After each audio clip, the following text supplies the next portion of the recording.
Obviously, the defense in recent years has been built along the strength of the defensive front and a number of game changers up along that position, both at tackle and at end.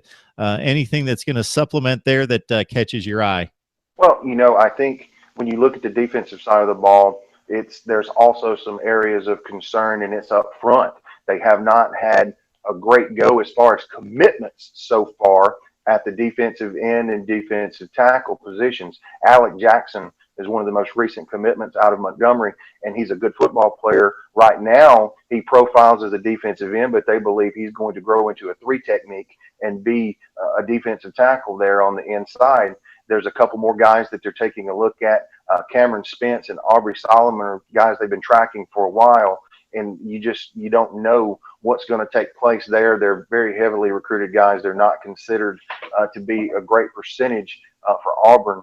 But Spence is a little bit interesting, as I believe he was a teammate of Calvin Ashley's once Calvin moved up into the DC area. So Spence is a Maryland commit, and he's somebody that they've talked about as a possible flip in the Auburn direction come the end of the season. He's supposed to visit, I believe, this weekend, if that hasn't changed. You go to the defensive end position, a true end. Ryan Johnson's a guy out of Mobile that they think they've got a good shot at. He's at St. Paul's, which always has been somewhat of an Alabama lean school. However, Johnson is considered to be a possibility there for Auburn. And Marcavis Bryant out of Cordell, Georgia, is another guy that is somebody that they have pretty strong ties to, and they have a decent shot with those guys there. There's another guy out of that DC area they picked up some interest with, which is Tyree Johnson, and so that's something that they're looking at. But filling those end positions are very important. The linebacker class was very strong that they've already signed, and many of them are already in school, being KJ Britt and Chandler Wooten have already enrolled. Tadarian Moultry is a guy who really soared up boards late in the year with his freakish athletic ability out of the Birmingham area. So he's a guy that they kind of got on early, and he was highly thought of, but he really launched into the upper echelon during his senior year, and in the profile on him changed an awful lot because of the athletic ability he was able to show. Tyler Taylor out of Sugar Hill is a guy they've been linked to for a long time. They felt real good about him. He's supposed to be in this weekend. And we talked about Thomas Johnston earlier. That's a name that is in the linebacker position as well. So you have to feel pretty good about that spot in the secondary.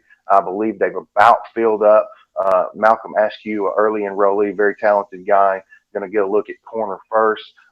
Treyvion Leonard, interesting story, only got to play about 3 games his senior year before he was too old to compete at the high school level anymore. Don't laugh when you talk about that sort of thing. Alabama has got a wide receiver that did the same thing, Calvin Ridley. So it's not as unheard of as it sounds.